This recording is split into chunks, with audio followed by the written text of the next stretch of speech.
All right, I'm going to um, get through the games that I beat in 2017.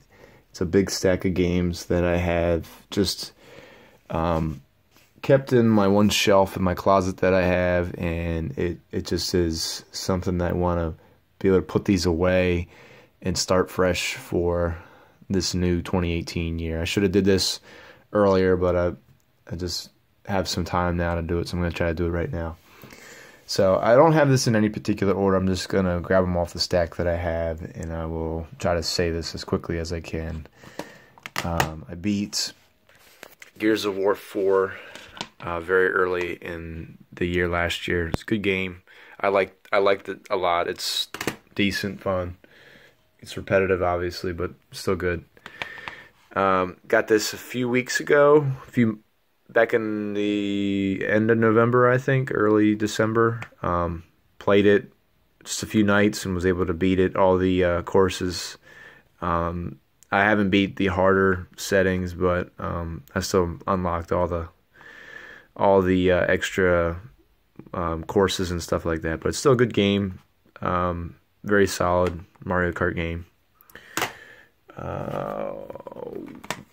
Wolfenstein 2, I got this Black Friday, and I beat this around Christmas time, right around the end of December. Pretty good game. I still like the first one better. It's a little bit more over the top than I would have liked.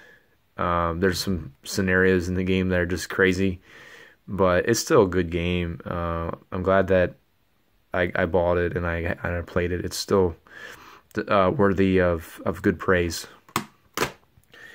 Battlefield 1, played this through just the missions. No, I don't have no desire to play the multiplayer, and it was a decent campaign. Uncharted: The Lost Legacy. I was able to really breeze through this game. I found it to be a decent game, but definitely not my favorite of the however many Uncharted there are. 4, 5. Yeah, 5. Plus the Vita game, but I never played that one. But overall, it's still a good third-person action adventure game. Very underrated game that not enough people talked about this year that I liked a lot. I actually can see myself replaying this game because it's just, I like the series a lot, is Sniper Elite 4. I'm actually kind of really having a strong desire to replay Sniper Elite 3 because I never really gave that a full chance. But Sniper Elite 4 is an awesome game. If you haven't played it, give it a chance. I did not play much of the rare replay games, but the reason why I have this is because of the Gears of War games. I played through Gears of War. This is the remastered version of the first one, but I think I have them downloaded with Gears of War 4. I also played through Gears of War 2 and Gears of War 3, but I'm kind of Gears of War'd out right now. Recently, this is the last game that I beat, just like 1 or 2 nights ago, is Chains of Olympus, and I liked it a lot. It was a good game. I just am trying to play them in the order of what is the best way to play them, and I'm playing through Ascension, and then I probably will replay the original God of War, and then Ghost of Sparta, and then I think God of War 2, God of War 3. It's hard to keep track of the order. I think that's sort of the order. This is a game I got more than a year ago for what's it called, Black Friday, and I spent a lot of time replaying this in around these months of last year, so like January, February of 2017, and I never there's very few games I can say this, but I can say this about this game, is that I really liked this game a lot more the second time I played it. because I played it back when it came out on the GameCube, and I didn't like it as much then, just because I had so many strong opinions about Ocarina and Majora's Mask that I didn't give it enough credit for what it was, and then it really clicked that I liked it a lot when I just gave it a second chance, and I played it on a different system too. That kind of helped it as well. But I liked Twilight Princess. I actually liked Twilight Princess better than because I played Twilight Princess like right before Breath of the Wild, and for some reason I felt more of an interest in this game than I did with Breath of the Wild. The Dead Space series, that's going to be a trend here, even though I'm not showing them in order, but I played through Dead Space 3, 1, 2, and 3, and I love this series. I wish that it could continue on. Finally beat The Last of Us. There's quite a few games in here that, like, there are games that I've played and I just put them down and never beat them, and this is a game where I just felt the urge to pick it back up and finish it, and this is the first time I've ever played it all the way through. So I was really impressed with it. It deserves all the praise that it gets. I think Naughty Dog is just an amazing company that makes video games. They just are phenomenal. I don't remember when I played this, but I do know that I did play it this year and I beat it. I replayed Call of Duty 2 on the 360. And it was a decent, obviously decent game to play. I've played it before and beat it before. Titanfall 2, I played that just a few months ago, and it's a good game. Just the campaign, I enjoyed it.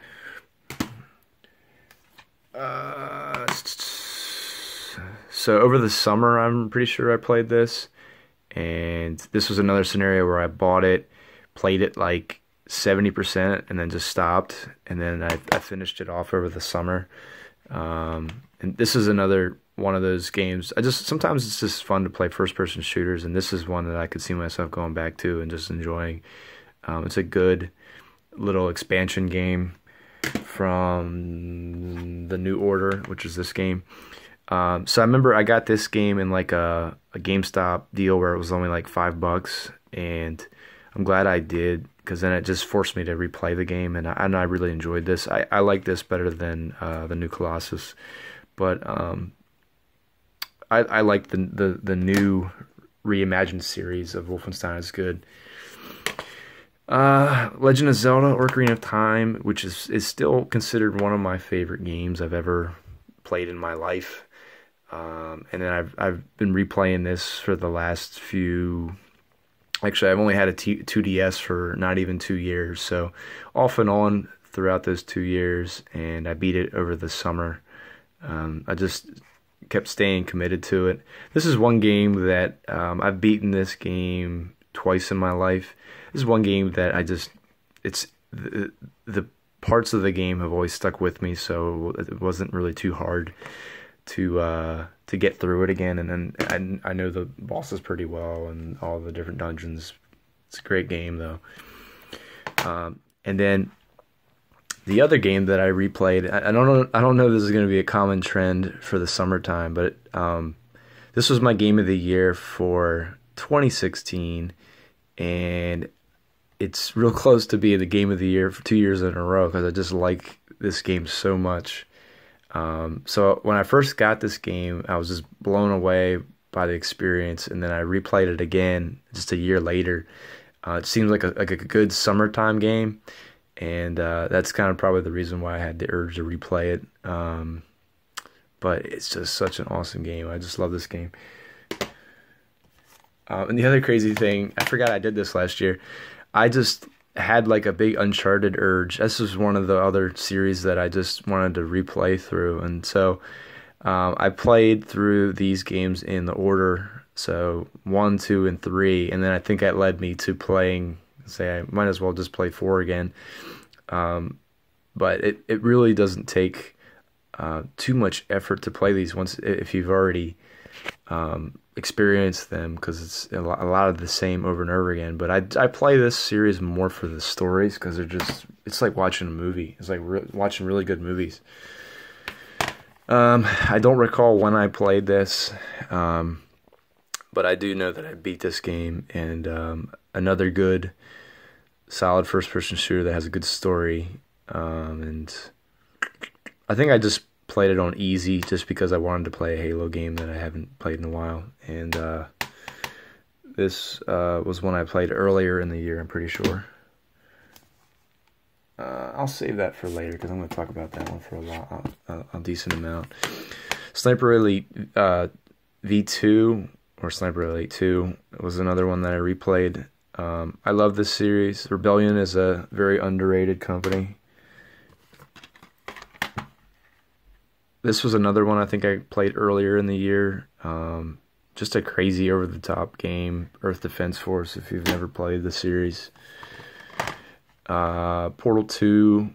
I beat Portal 1 as well. I just replayed these games just because I felt a desire.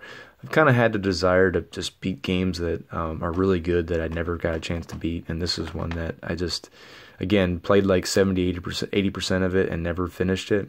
The same way with this. Just wanted to finish it, and I'm glad I did. It was a good way that the game ended. Resident Evil Revelations 2. I've gotten a huge Resident Evil kick, and actually I think when I was playing the Resident Evil games, it was like last year around November, December, January, and this was like probably the very tail end of the year. But still a good game. I like this one better than Revelations 1. Good though, very good though. So I'll put these up at the same time. So Dead Space 1, Dead Space 2. I played the Dead Space, all three of them, like back to back to back, and I don't regret doing that. I think I didn't burn out at all. I would have thought I would. I think with like the Gears of War games, I had to take a break from them before I could keep going through them. But Dead Space holds a special place in my heart. I just love the series. It's so awesome. Halo Wars was a game that I gave a second chance to, and I think I played it from start to finish, and I just played it on easy so I could experience the game and not be challenged too much. But I have not played Halo Wars 2, and not sure if I'll ever get around to it or not, if I ever will get it. I had a strong urge to play this game last year, and I'm glad I did because it's such a good game. This is the type of game that I'm surprised hasn't gotten an updated version for the newer systems, just because it's a really good third-person shooter, very good action game, and I was just in the market to play a good shooting game that is just a single-player experience. That I can't remember if I beat this game a number of years ago when it first came out, and then I wanted to replay it, and I beat it again last year. I also like the soundtrack in this game. It's really good music in that game. I played Resident Evil 5 last year and experienced that again from start to finish. I never beat this game when I originally owned it. I have it for the 360 as well. And I think I got like 98% of the game done. I just did not beat Wesker, and I just stopped playing it and put it down. But then I played through this again just on my PlayStation 3. I don't remember how I got a copy of this, but I'm glad I replayed it. It's a good game. I don't think it deserves all the criticism that it does get, because it is a good game. It is a very good game. I just think that people that are fans of Capcom just give Capcom a lot of trash about the Resident Evil series, and if they're not great enough, then they're just are so easy to criticize it. This is my game of the year. This is the last game that I have to show. I talk very highly of this game, mainly because it's a good adventure game. I've seen some reviews where people just rip this game apart, and I don't really quite understand what their reasoning is behind it. Because I think the pacing of the game and just the beauty of the game and just the artistic design, the music, everything is just really great about this. Like, I don't see why anybody could have a conversation about like Eco and praise that game and then segue to this game and talk trash on this. Because if you're the type of person that likes Eco, you like Shadow of the Colossus, you like games like Journey, Abzu, Into the Rain was another indie game that not very many people probably have played, but they're all I would call them the spiritual genre, meaning like they hold a lot of heavy weight, a lot of meaning to the game, makes you think a lot about what they're trying to portray with their vision in their game, and Rime really definitely fits into that realm. It tells an amazing story. There aren't too many games that have made me cry and shed tears, but this game did, just because how the way the game ends. If you are a father or a mother and you play this game, it'll make you shed some tears, just the way that the story ends. It makes you not see the ending come. You're not really prepared for it, and that's probably the reason why I enjoyed it. Because I'm not gonna say a game's bad because they try to end the story in a way that you did not expect it to end. And I think that's the reason why I liked it. I typically like movies like that they catch you off guard at the end, and Rime does that very well. So if you ever get a chance to play this game, I'd encourage you to, especially if you're interested in games like Eco and Shadow of the Colossus and Journey. It is a game that I feel will kind of come and go, and certain people will probably praise it, but not very many will. And anyway, so I left this for the last one because I felt that this was one I wanted to talk about the most. But I think I played about 30 or 31 games that I beat. There's still a lot that I played that I did not beat. But what I probably will end up doing is creating like piles of games that I want to play and that I want to beat. And then I will try to do this again for 2018. So tell me what you think. If you get a chance, I appreciate it. Let me know what were some of your favorite games from 2017, even if they weren't brand new. And I will catch you later.